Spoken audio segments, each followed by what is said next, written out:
नमस्कार साथियों, एक बार पुनः आप सभी का स्वागत है। जैसा कि आप लोग जानते हैं, हम लोग निरंतर यहाँ पर एफएसओ पीवाईक्यू की चर्चा कर रहे हैं। अभी हम लोग केरल पीसीएस का पेपर डिस्कस कर रहे हैं, जो कि 2020 का पेपर है। इसमें टोटल 70 प्रश्नों में से हम लोग ऑलरेडी 50 प्रश्न डिस्कस कर चुके हैं। आप में से जो लोग भी निरंतर तैयारी कर रहे हैं एफएसओ की सीरियस होकर के, यदि वह टेस्ट सीरीज ज्वाइन करके प्रैक्टिस करना चाहते हैं एमसीक्यू फॉर्मेट में, है ना, तो वह जॉब्स वाला की टेस्ट सीरीज ज्वाइन कर सकते हैं। इसके तहत हम लोग 70 टेस्ट के तहत 7,000 प्रश्न उपलब्ध करा रहे हैं। ये टेस्ट जो रहेंगे आपको टॉपिक वाइज, यूनिट वाइज और एफएलटी के रूप में मिलेंगे।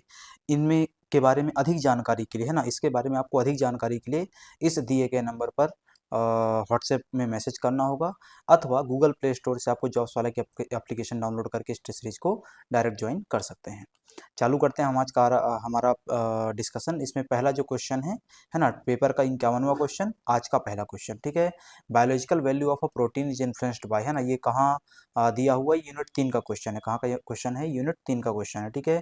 जो बीवी होता है प्रोटीन का, वो किससे इन्फ्लुएंस होता है? पहला अमाइनो एसिड के कंपोजिशन से, दूसरा विटामिन एंड मिनरल के कंटेंट से, तीसरा प्रिपरेशन से, मतलब कि उसको जो फूड प्रोडक्ट है उसको कैसे पका रहे हो, चौथा कि ऑल ऑफ द अबव, ठीक है। देखो, अमाइनो एसिड कंपोजिशन से तो इम्पैक्ट होगा, वो हमको समझ में आएगा कि भाई प्रोटीन की बेसिक यूनिट क्या है, अमाइनो एसिड है। दूसरा कुकिंग से होगा, क्योंकि भाई यदि ज़्यादा हीट में कर रहे हो, कम हीट में कर रहे हो, एग्जैक्टली कुकिंग मेथड क्या है उस पर निर्भर करता है। क्यों? क्योंकि कई सारे जो अमाइनो एसिड रहेंगे, प्रोटीन रहेंगे, वो हीट स्टेबल नहीं रहेंगे, तो डीनेचुरेशन हो जाएगा, ठीक है, तो वो एक समस्या आ जाती है। तीसरा कि विटामिन एंड मिनरल, बोले विटामिन एंड मिनरल कैसा है? क्योंकि ये एब्जॉर्प्शन में रोल प्ले कर रहे हैं। कैसे रोल प्ले कर रहे हैं? एब्जॉर्प्शन में रोल प्ले कर रहे हैं। कैसे रोल प्ले करेंगे एब्जॉर्प्शन में भाई? तो इनके जो कोई एंजाइम्स रहते हैं उनकी मदद से रोल प्ले कर सकते हैं, ठीक है। इसलिए बायोलॉजिकल वैल्यू क्या होती है? इंपैक्ट होती है। बायोलॉजिकल वैल्यू एक्जेक्टली होती क्या है? तो बायोलॉजिकल वैल्यू का सामान्य सा मतलब कि कितना प्रोटीन आपकी बॉडी में यूटिलाइज हुआ, ठीक है। जैसे उदाहरण के लिए मैं कहूँ कि आपने 100 ग्राम प्रोटीन खाया, तो आपकी बॉडी में कितना यूटिलाइज हुआ? आपकी बॉडी में 50 ग्राम यूटिलाइज हुआ, ठीक है। तो what is the biological value? 50 ग्राम, ठीक है। इस प्रकार से तो यूटिलाइजेशन ऑफ द प्रोटीन, है ना, net utilisation of the protein, तो ये ध्यान में रखना है आपको, ठीक है। यहाँ पे कौन कौन से फैक्टर इंपैक्ट करते हैं बीवी को? तो एक है बायोलॉजिकल वैल्यू को इंपैक्ट करने वाले इसेंशियल अमाइनो एसिड की प्रोफाइल, जो ऊपर फर्स्ट ऑप्शन था। डाइजेस्टिबिलिटी, पाचन कैसा हो रहा है उसका, ठीक है। लिमिटिंग अमाइनो एसिड, कोई अमाइनो एसिड ऐसा तो नहीं है जो उसको उसके एब्जॉर्प्शन को, डाइजेशन को क्या कर रहा है? इंपैक्ट कर रहा है, निगेटिवली प्रभावित कर रहा है, ठीक है।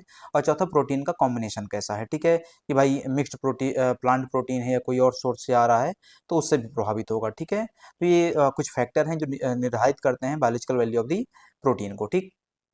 Biological value of the protein unit 3 में आपका टॉपिक मेंशन्ड है, ठीक। इसके अलावा एनपीयू भी आपका टॉपिक मेंशन्ड है यूनिट 3 में, पीईआर भी आपका टॉपिक मेंशन्ड है यूनिट 3 में। इसके अलावा ये पीडीकास होता है, वर्तमान में ये मेथड होता है असेस करने का, है ना, ये मेथड होता है डाइजेस्टिबिलिटी असेस करने का, लेकिन आज की तारीख में इस मेथड को यूज नहीं किया जा रहा है। इससे भी एडवांस मेथड आज की तारीख में यूज हो रहे हैं, ठीक है। ये आपके सिलेबस में डायरेक्टली मेंशन नहीं, बट इनडायरेक्टली पढ़ना पड़ेगा, ठीक। अब यहाँ पे कुछ क्वेश्चन ऐसे दिए हुए हैं जो हमारे सिलेबस से मैच नहीं करते हैं, इसलिए मैं इन क्वेश्चंस को यहाँ पे स्किप कर रहा हूँ। यदि आप चाहें तो आप इनके आंसर्स देख सकते हैं जो कि सामने लिखे हुए हैं, ठीक। अगला, of the following which is not artificial sweetener, निम्नलिखित में से कौन सा एक कृत्रिम स्वीटनर नहीं है, कृत्रिम शर्करा नहीं है, ठीक है।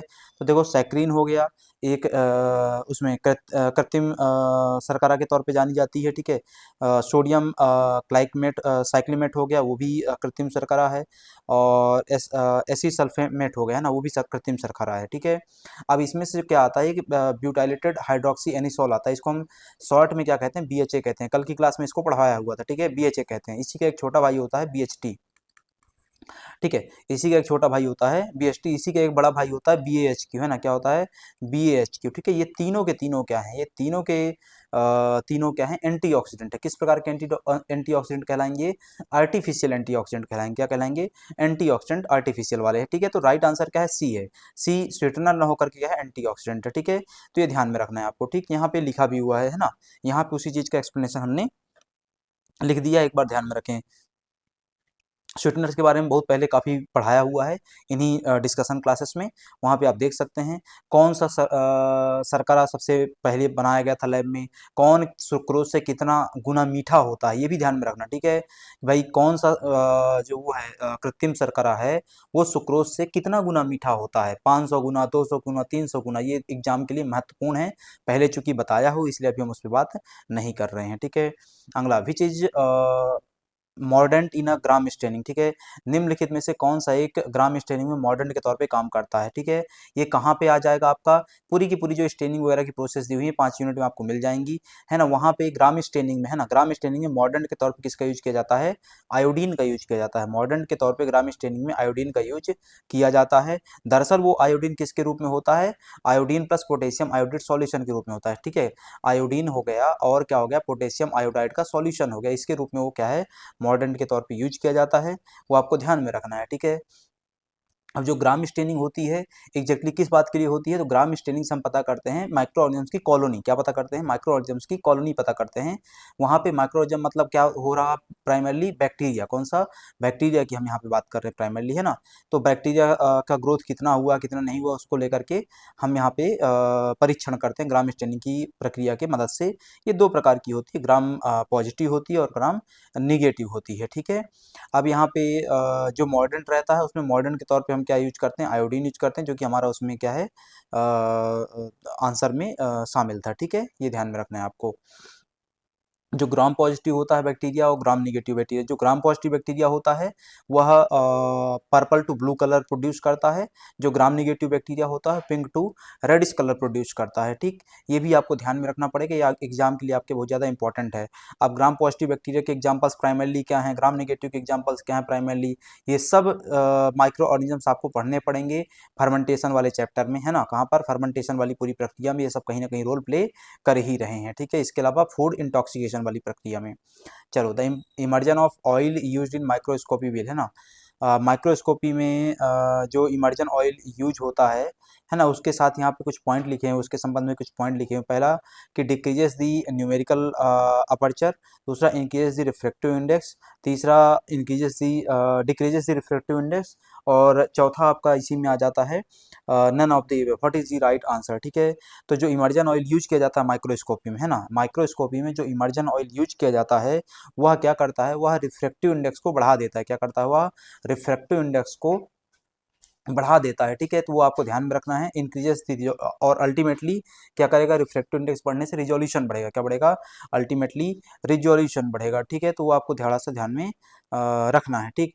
अब यहाँ पे क्या क्या एक्स्ट्रा वो हो सकते हैं, फैक्ट हो सकते हैं, वो यहाँ पे आपको लिखे गए हैं, एक बार इनको आप जरूर पढ़ लीजिए। अगला आता है आपका फूड इंटॉक्सिकेशन से, है ना। फूड इंटॉक्सिकेशन से आता है कि अफ्लाटॉक्सिन्स क्या हैं। अफ्लाटॉक्सिन्स क्या है, पहला प्रोड्यूस्ड बाय सर्टेन फंजाई, दूसरा कैंसर कॉजिंग एजेंट्स हैं, तीसरा आपका इसी में आ जाता है कॉजेस इम्यूनोसप्रेशन, चौथा की ऑल ऑफ द अबव, ठीक है। तो पहला कि फंजाई द्वारा प्रोड्यूस किए जाते हैं, ये बात बिल्कुल सही लिखी हुई है। कौन सा फंजाई, अस्परजिलस ग्रुप, कौन सा, अस्परजिलस ग्रुप के द्वारा इसको प्रोड्यूस किया जाता है, तो ये बात हो जाती है कौन सा फंजाई, अस्परजिलस। अस्परजिलस में कौन सा, अस्परजिलस फ्लेवस, और कौन सा, अस्परजिलस पैरासाइटिकस, क्या हो जाता है, अस्परजिलस फ्लेवस और अस्परजिलस पैरासाइटिकस, इन दोनों के द्वारा इसको प्रोड्यूस किया जाता है, जो क्या कॉज करता है, कार्सिनोजेनिक होता है, और क्या करता है, इम्यूनो सप्रेशन करता है, क्या करता है, इम्यूनो सप्रेशन भी करता है, हमारी रोग प्रतिरोधक क्षमता को घटाने में क्या करता है, योगदान देता है। तो इसलिए हमारा राइट आंसर क्या हो जाता है, डी, है ना। चार तीनों बातें क्या उसके बारे में सही लिखी हुई हैं। ये जो अफ्लाटॉक्सिन्स होता है कहाँ पाया जाता है, प्राइमरली ग्राउंड नट्स में पाया जाता है, किसमें, ग्राउंड नट, और किसमें पाया जाता है, कॉर्न में पाया जाता है, कॉर्न, मक्का, मेज, जो भी कहना चाहें आप, इसमें पाया जाता है। इसके अलावा कहाँ मिलता है, सेरल्स हो गया, अनाज हो गया, कॉटन सीड हो गया, ट्री नट्स हो गए, स्पाइसेस हो गए, ठीक है। तो जो नट्स हो गया, पहला किसमें जो प्राइमरी स्रोत है इसका क्या है, नट्स है, दूसरा क्या है, प्राइमरी स्रोत कॉर्न है। इसके अलावा कहाँ मिलते हैं, सेरल्स में हो गए, है ना, किसमें हो गए, सेरल्स में हो गए, और कॉटन सीड में हो गया, तो इसमें मिलता है। अब जो अफ्लाटॉक्सिन होता है वो चार प्रकार, 3 से 4 प्रकार का रहता है, ठीक है। पहला क्या होता है, B1 B2, दूसरा G1 G2, और तीसरा क्या होता है, M1 होता है, ठीक है। एक जो यहाँ पे लिस्ट दी हुई है कौन सी, B1 B2 G1 G2, है ना। ये B1 B2 G1 G2 वाली जो पूरी कहानी है कहाँ पाई जाती है, इनमें पाई जाती है। और ये जो B1 होता है यही अल्टीमेटली क्या बनता है, किस में कन्वर्ट होता है, M1 में कन्वर्ट होता है। B1 ही किस में कन्वर्ट होता है, M1 में कन्वर्ट होता है। और M1 सिर्फ कहाँ कहाँ पाया जाता है, मिल्क में पाया जाता है। M1 सिर्फ कहाँ पाया जाता है, मिल्क में पाया जाता है, ठीक है। तो इसको ध्यान में रखेंगे। ये प्राइमरली क्या होते हैं, हीट स्टेबल होते हैं ना, ये क्या होते हैं, प्राइमरली हीट स्टेबल होते हैं।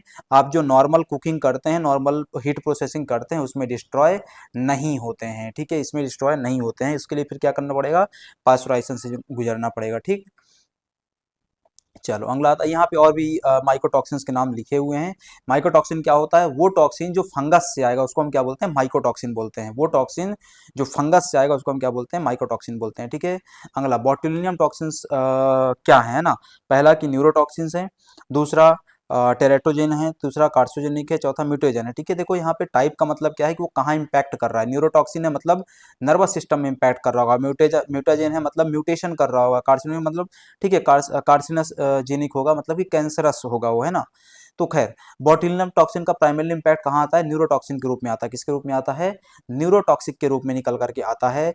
ये जो बॉटुलिनम टॉक्सिन होता है अफ्लाटॉक्सिन की तरह ही होता है, लेकिन कहाँ से आता है? क्लॉस्ट्रीडियम बोटुलिनम से आता है। कहाँ से आता है? क्लॉस्ट्रीडियम बोटुलिनम से प्रोड्यूस किया जाता है। ठीक है। कहाँ से आता है? क्लॉस्ट्रीडियम बोटुलिनम से आता है। ठीक है। उसको आपको ध्यान में रखना है। ठीक। चलो यहाँ पे कुछ और फैक्ट दिए हुए हैं आपके, इनको भी एक बार आप पढ़ लीजिए, आपके ये काम के होंगे। अगला मैनिटॉल सॉल्ट अगार है ना, MSA। वापस से हम कहाँ की बात कर रहे हैं दरअसल?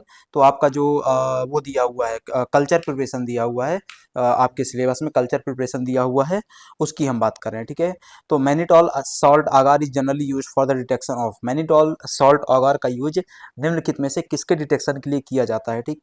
तो मैनिटॉल जो सॉल्ट अगार रहता है उसका यूज किया जाता है स्टेफिलोकोकस ऑरियस के डिटेक्शन के लिए। किसके लिए?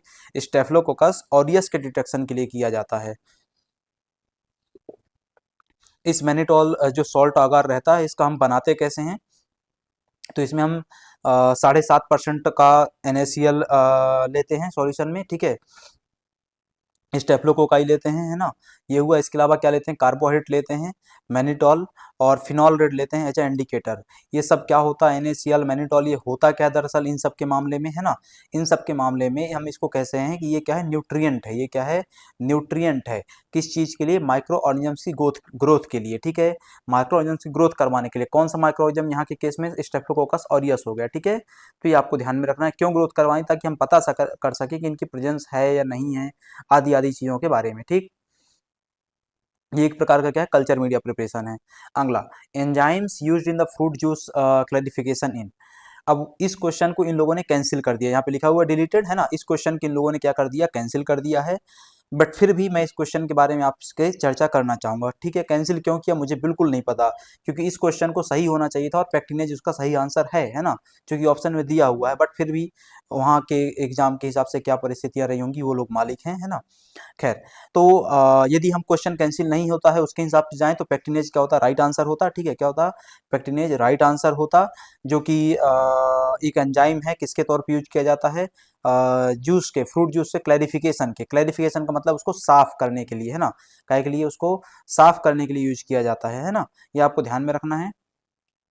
इसके अलावा पैक्टिनेज के अलावा एमाइलेज है, प्रोटीएज है, इन्वर्टेज है, लाइपेज है, इन सबको भी हम यूज कर सकते हैं अलग अलग सेक्टर में अलग अलग पर्पज से। ठीक है। वही पर्पज यहाँ पे सबके साथ लिखे हुए हैं। ये सब भी एंजाइम अलग अलग तरीके से यूज होते हैं। अगला rotating biological contractors are employed. Rotating biological contractors का इस्तेमाल किस चीज के लिए किया जाता है अथवा कहाँ पर किया जाता है?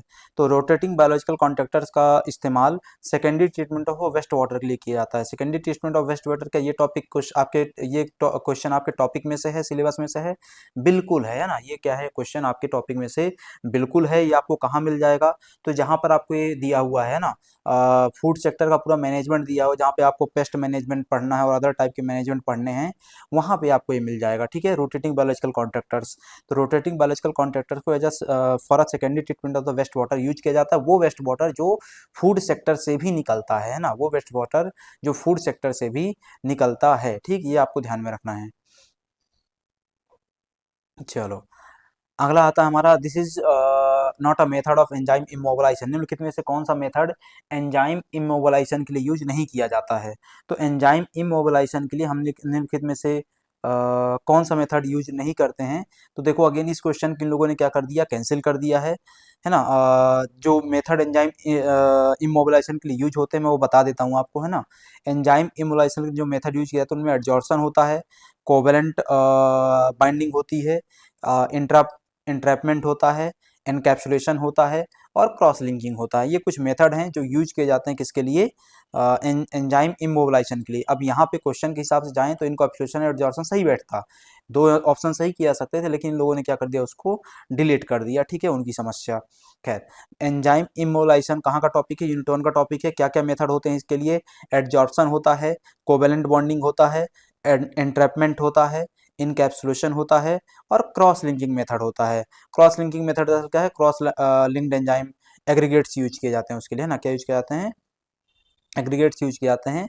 ये मेथड का मतलब क्या होता है, एंजाइम इमोलाइजेशन का मतलब क्या होता है कि confining enzymes to a solid support और a matrix while retaining catalytic activity. तो उनको एक जगह पे क्या करवा देना, फिक्स करवा देना, है ना, ताकि उनकी क्या बनी रहे, कैटालिटिक एक्टिविटी सेम बनी रहे। तो इस पर्पज से इसको क्या किया जाता है, इसको इस प्रक्रिया को यूज किया जाता है।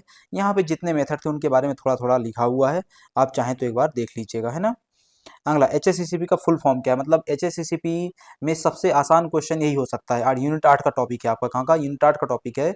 इसमें सबसे आसान क्वेश्चन यही हो सकता है कि उसका आपसे क्या कर लें, वो फुल फॉर्म पूछ लें, है ना, उसका आपसे क्या कर लें, फुल फॉर्म पूछ लें, जिसका फुल फॉर्म क्या होता है, hazard analysis and critical control point. क्या होता है, hazard analysis and critical control point के नाम से इस मेथड को जाना जाता है, जो कि एक फूड सेक्टर में, है ना, हाइजीन मेंटेन करने के लिए बनाया गया एक वो है, स्टैंडर्ड है, जिसको सभी फूड बिजनेस ऑपरेटर्स को क्या करना होता है, फॉलो करना होता है, ठीक है। तो ये ध्यान में रखना है। इसके तहत 7 क्या होते हैं, प्रिंसिपल्स होते हैं, 5 क्या होती हैं, स्टेप्स होती हैं। इन सब के बारे में चूंकि पहले बहुत डिस्कशन कर चुके हैं, इसलिए अभी हम नहीं जा रहे हैं।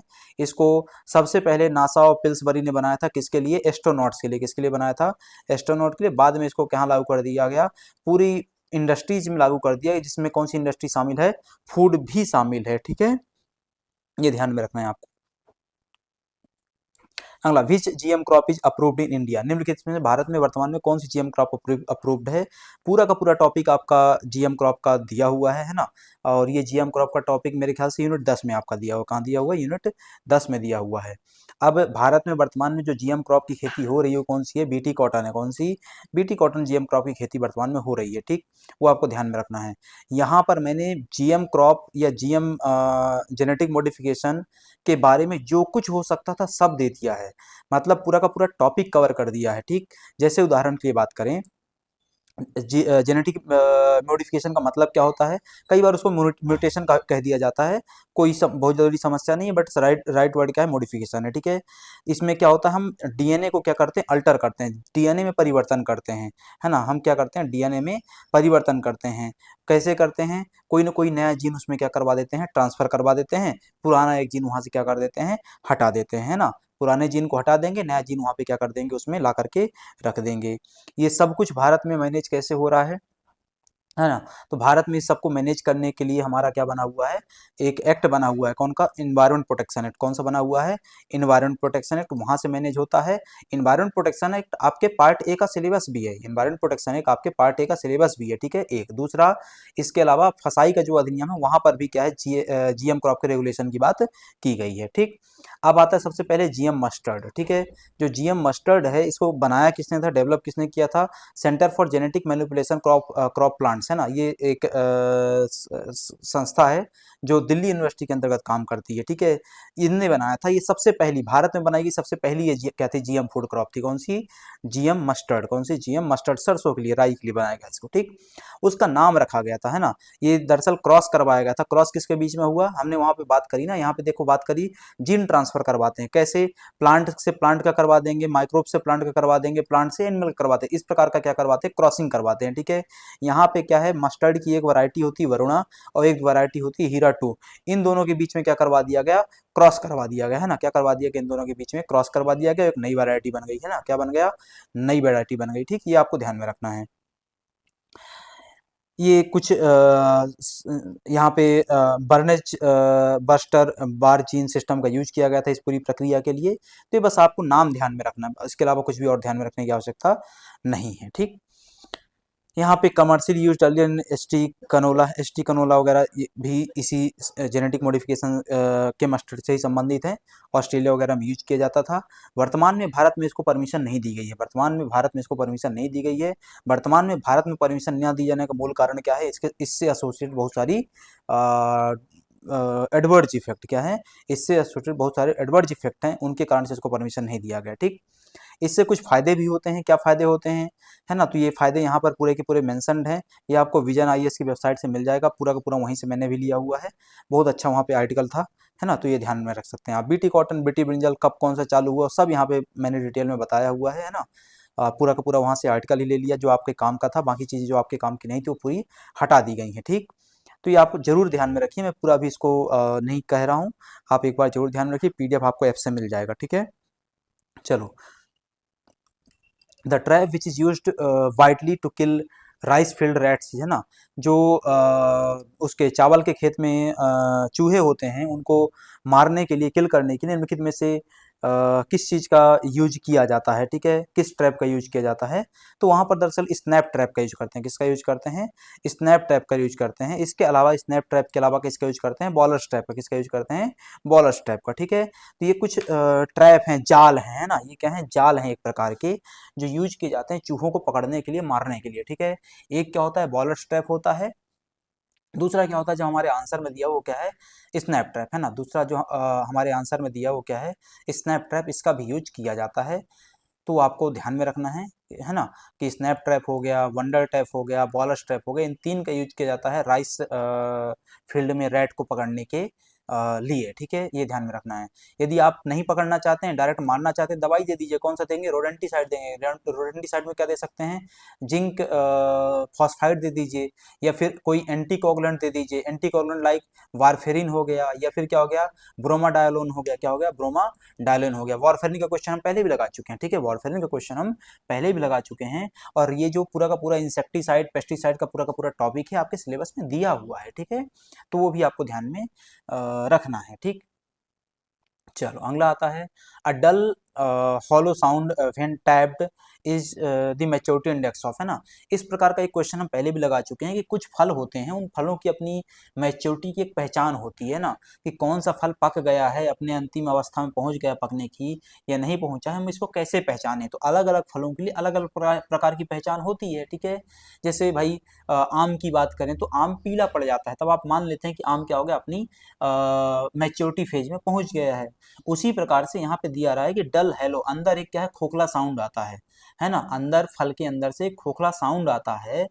तब इस प्रकार का यदि साउंड आ रहा है तो आप मानते हैं कि वो मैच्योर हो गया। ये इस प्रकार का साउंड किस में से आता है, पपाया, पाइनएप्पल, सपोटा, या वाटरमेलन, तरबूज, चीकू, अनानास या पपीता, किस में से आता है, तो ये तरबूज में से आता है। किस में से आता है, तरबूज में। जब भी तरबूज खरीदने जाते हो गर्मी के में बाजार में, तो तरबूज तुम हाथ में उठा करके बाएं हाथ में, और दाएं हाथ से क्या करते हो, उसमें दाएं हाथ के अंगूठे से या मध्यिका से क्या करते हो, उसमें ठक ठक बजाते हो, है ना, या फिर हिला के उसको देखते हो, ताकि पता चल सके कहीं डल हेलो हॉलो साउंड है अथवा नहीं है। ठीक, इसी प्रकार का प्रक्रिया आप किसके लिए यूज करते हैं, उसके लिए, नारियल के लिए यूज करते हैं ना, सूखे हुए नारियल के लिए।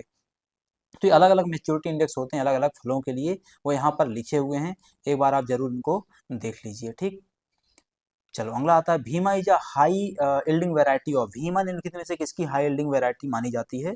तो भीमा दरअसल मशरूम की हाई यील्डिंग वैरायटी किसकी है, मशरूम की हाई यील्डिंग वैरायटी है, लेकिन कौन सा मशरूम, ठीक है, तो पैडी स्ट्रॉ मशरूम की है। ठीक है, किसकी, पैडी स्ट्रॉ मशरूम की क्या है, वैरायटी है, कौन सी, भीमा। ठीक, ये ध्यान में रखना है आपको। और ये जो भीमा रहता है, कौन सा मशरूम एग्जैक्टली, उसका वैज्ञानिक नाम क्या होता है, तो ऑयस्टर मशरूम होता है। कौन सा, ऑयस्टर मशरूम होता है, जो कि प्लोरोटस स्पीसीज को बिलोंग करता है। किसको, प्लोरोटस स्पीसीज को बिलोंग करता है, ऑयस्टर मशरूम होता है, जिसका वैरायटी का नाम क्या है, भीमा। ठीक है, वैरायटी का नाम क्या है, भीमा है। ठीक, चलो अगला आता है हमारा, इसमें ये यहाँ पे कुछ नाम दिए हैं, जरूर एक बार देख लीजिएगा, है ना। अगला है, chemical safety spread on the backs of stored grains in a godowns, कि जो गोडाउन होते हैं जहाँ पे अनाज रखा जाता है, खाद्यान्न रखा जाता है ना, या अन्य सामान रखा जाता है, वहाँ पे उसके लिए जीवाणुओं से बचा, सॉरी, रोडेंट से बचाने के लिए, कीटाणुओं से बचाने के लिए, इन सब से बचाने के लिए क्या किया जाता है, केमिकल छिड़का जाता है। कौन सा केमिकल छिड़का जाता है, ये पूछा जा रहा है बैग्स में, है ना। तो बैग वगैरह में वो केमिकल कौन सा छिड़का जाता है, पहला कार्बोसल्फान, दूसरा मैलाथायोन, तीसरा डाइमेथोएट, चौथा क्विनोल्फोस। तो जो केमिकल छिड़का जाता है वो क्या होता है, मैलाथायोन होता है। क्या होता है, मैलाथायोन छिड़का जाता है। ठीक, ये आप ध्यान में रखिएगा। मैलाथायोन कितना लेते हैं, 0.5% लेते हैं। कितना, मैलाथायोन का 0.5% सॉल्यूशन कितना मैलाथायोन का 0.5% सॉल्यूशन लिया जाता है। इसी प्रकार से कुछ और यहाँ पे वो हैं केमिकल्स हैं जिनको आप ध्यान में रखेंगे। आखिरी क्वेश्चन आज का, which of the following is not an advantage of the blanching. Blanching क्या होता है? तो प्रिजर्वेशन के पहले हमारी सब्जियों को हम धुलने के लिए जो प्रक्रिया अपनाते हैं उसको हम क्या करते हैं? ब्लांचिंग बोलते हैं। ये गर्म पानी में धुलने की प्रक्रिया है, ठीक है। तो ब्लांचिंग का लाभ निम्नलिखित में से कौन सा नहीं है ना, कि भाई preserve the colour, colour preserve होता है, बात सही है। फ्लेवर प्रिजर्व होता है, बात सही है। एंजाइम, खास करके कौन सा? फिनोलिक ऑक्सीडेज एंजाइम जो रहते हैं उनको हम यहाँ पे क्या कर देते हैं? खत्म कर देते हैं, ठीक है। तो ये तीनों सही है। गलत क्या है? ए है ना, आंसर क्या है? ए। प्री कूलिंग के उद्देश्य से इसको नहीं किया जाता, इसका कोई उद्देश्य प्री कूलिंग जैसा नहीं होता है, ठीक। ब्लांचिंग आपका पूरा का पूरा टॉपिक आपके सिलेबस में ऑलरेडी लिखा हुआ है, ठीक। खैर, तो यहाँ से पूरी कहानी हमारी क्या होती, खत्म होती आज के इस डिस्कशन की और आज के इस केरल के पीएससी के 2020 के पेपर की भी। कल से हम एक नया पेपर डिस्कशन चालू करेंगे, उस पर चर्चा करेंगे। मिलेंगे अगली क्लास में, तब तक के लिए आप सभी का धन्यवाद।